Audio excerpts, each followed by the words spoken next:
Yes, another telegram. I got hung up on telegrams this week. Don Burns, thanks for all the years of cooperation with regards to the baseball fields of the Glen Ellen Recreation Commission.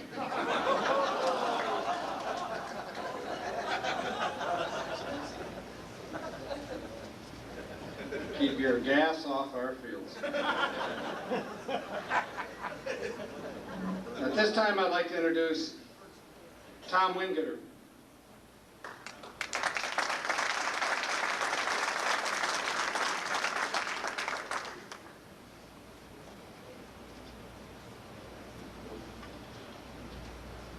Thanks a lot. It's great to be here. When Marge and Nancy spoke to me about saying a few words at this event, I think they thought maybe being one of the early players in Don's career, maybe we were a little too adult to do roast, so I'd like you to consider this a poach. Just looking at the crowd out here tonight, it's really a tribute to Don. That so many people have come from so far across the country. There are people here from California and Colorado and New Jersey. And I think it's a real indication of the positive effect that Don has had on the lives of so many of us. And I think that in looking back on the early years of Don's coaching career, of course, we didn't know at that time that he was going to be around for 30 years. We always felt that Don was somebody that was a friend of ours, somebody that we could talk to, particularly when the subject had something to do with sex. That was always a big topic.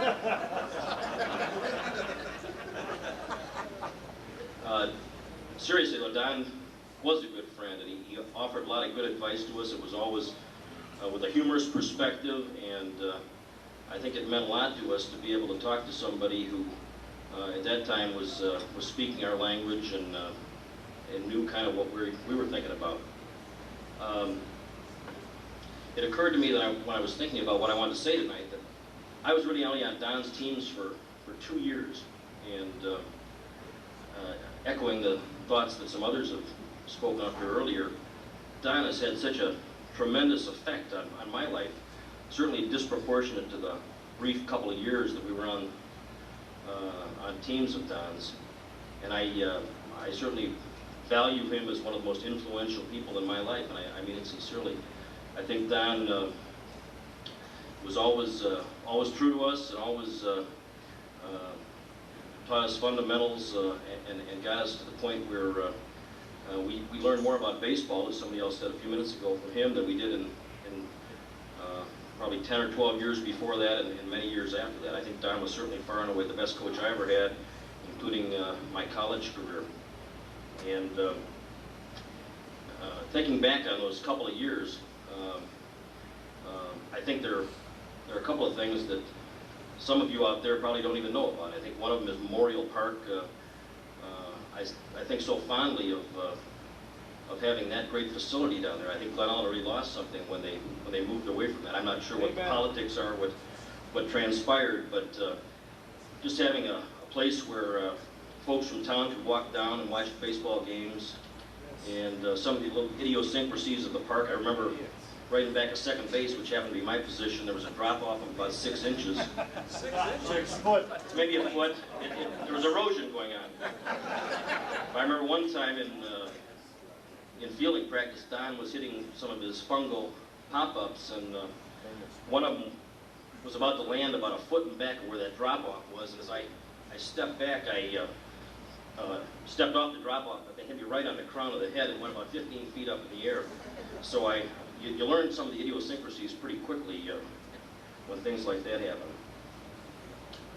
I also remember standing along Crescent Boulevard there as we were about to launch car caravans to away games and all the banner that went on and the good times. It's vivid memories. It doesn't seem like it could possibly be 20-some years ago, 27, 28 years ago.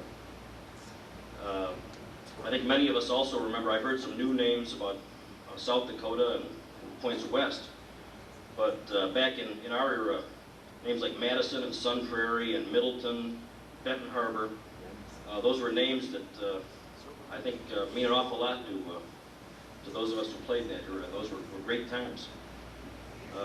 Another great time was up in Woodstock when, in one of Don's early years, I think the first year he coached Legion ball, we went to the finals in Woodstock and ended up coming in third.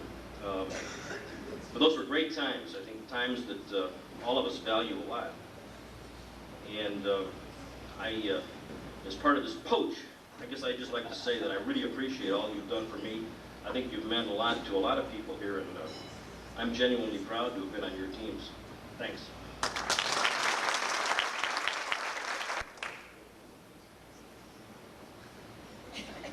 Telegram. Don Burns, thanks for being in the West Suburban all these years. You've helped our program and our record tremendously. Terry Sullivan, LaGrange High School. Here's another one for Don.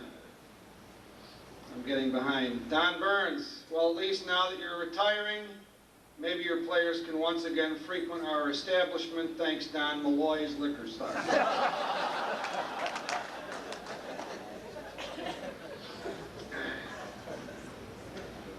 At this time, I'd like to introduce Ken Janacek, please.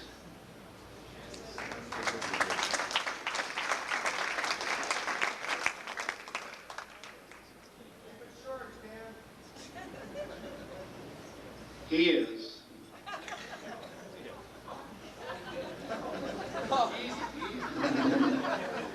Before I get started, Connie, you got anything else you need to say?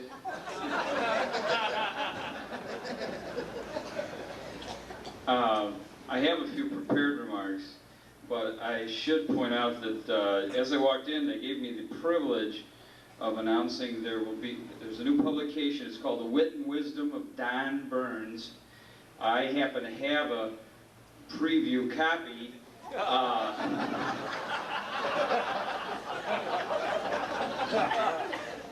It's being sold in the lobby afterwards. Paperbacks for 19 cents, hardcover a quarter.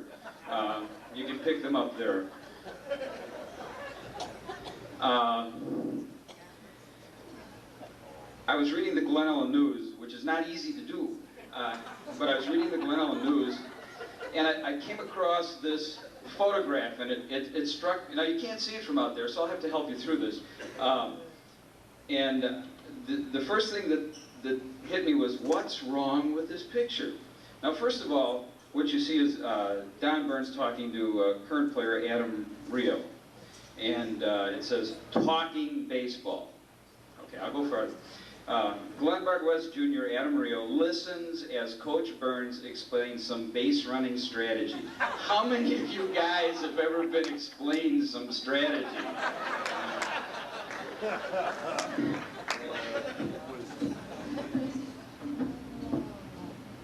He also helped me with my hands. Let me recount how I got explained about the strategy of the suicide squeeze. We're at Rockford East, and 1-1 count, 6th or 7th inning, tie ball game. Tom Follett's pitching a heck of a ball game. I take a high inside fastball, pretty proud, because, hey, coach, look, I'm ready to unload on a 2-1 pitch, only to find Jimmy Banks standing there, having been on third base. I missed the suicide squeeze sign. So then we talked about the strategy of the suicide squeeze. What the crap? You're a disgrace to your parents, you're a disgrace to the uniform, you're a disgrace to the town. Sit down!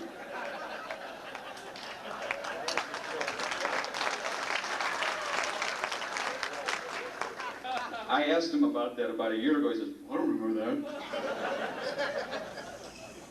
that. I remember that. The interesting thing was, after I sat down on the bench, Dick Watkins' younger brother, Doug, says, I knew you missed the sign.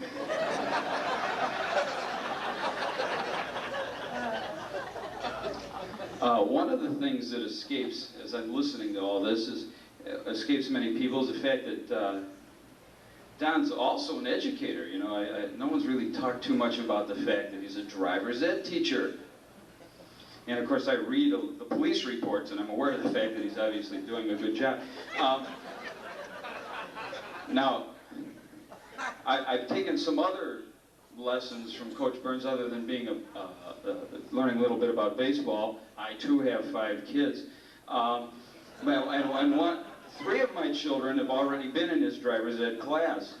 And one of my daughters recounts this story. He said that he was impressing upon the students the importance of driving with 2 hands. And he told the guys that, guys, if you got one hand on the wheel and one hand doing something else, if whatever else you're doing is that much fun, pull over and do it with 2 hands.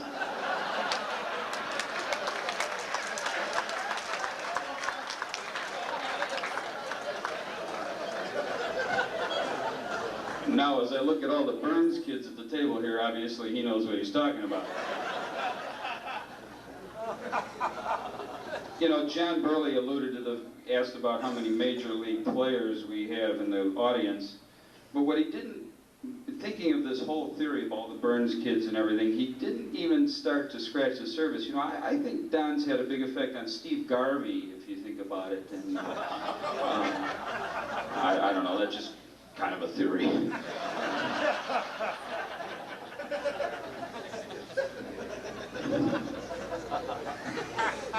Help me out here, Connie, I'm falling. I don't know, I guess there's so many things that happened when I played for Coach Burns. I think I played for 800 or 900 years. But I think I was in one of the first groups that traveled west with him. And I don't know if God was trying to tell us anything, but we beat the flood of '65 to Denver. And in it, he went with the parents and stayed in a motel, and the team slept next to the Big Thompson River in Big Thompson Canyon. What a wonderful guy. I slept in the back seat of a '63 Ford with the transmission in my rectum. I'm telling you, this is a great man.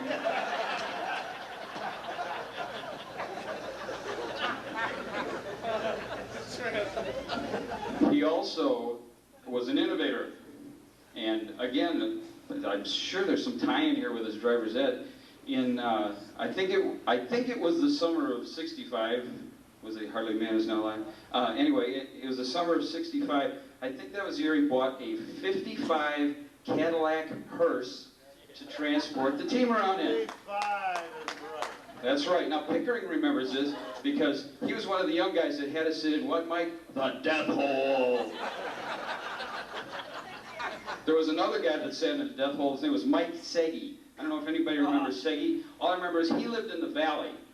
Now, at the time, the valley was a suburb of Glen Ellen.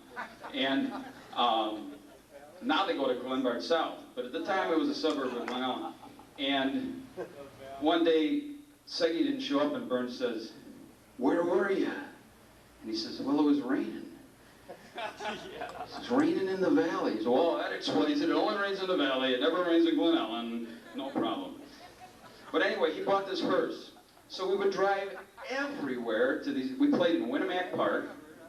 Played in the league in Winamac Park. We drove to the hearse, sitting on the Kennedy Expressway in rush hour traffic at 5:30 on Tuesday and Thursday evenings in the hearse.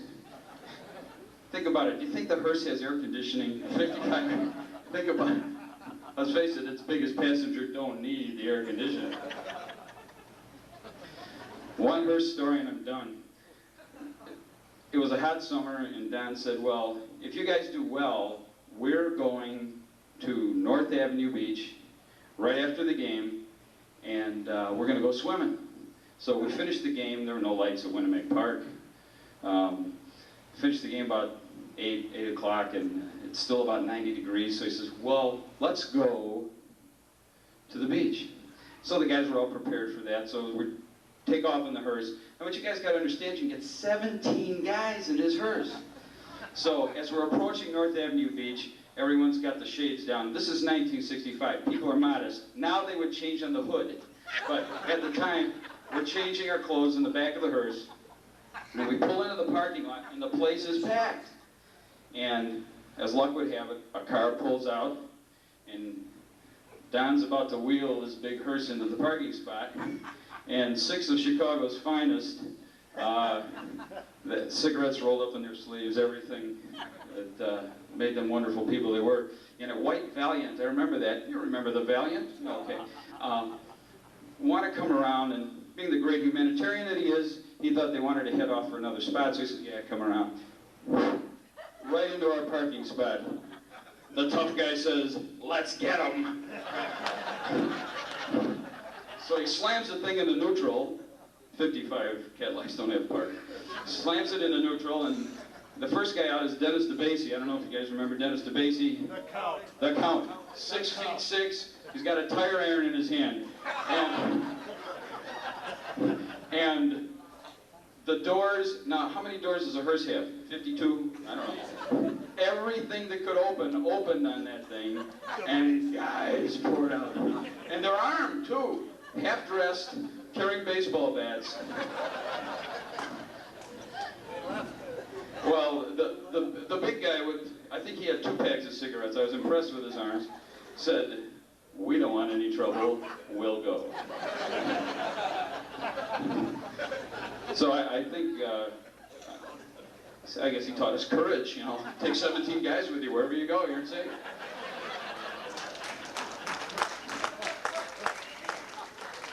I don't know, I got a million of them, forget it. I think that the mark of any great coach is not how much baseball they taught you, although I know more baseball because of this man than anybody I ever played for. But I think it's what effect he's had on your lives. And everybody here wouldn't be here if they didn't have a tremendous amount of respect for him.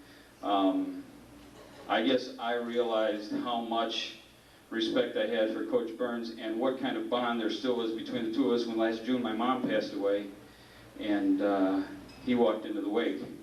It was a very emotional time for me, but it also was something I remember forever. And I guess if I have one regret as a player and a friend of Coach Burns is that my 14-year-old son is an 18 and didn't get to play for him. And for that I'm sorry, and good luck, Coach. We're going to miss you. Amen.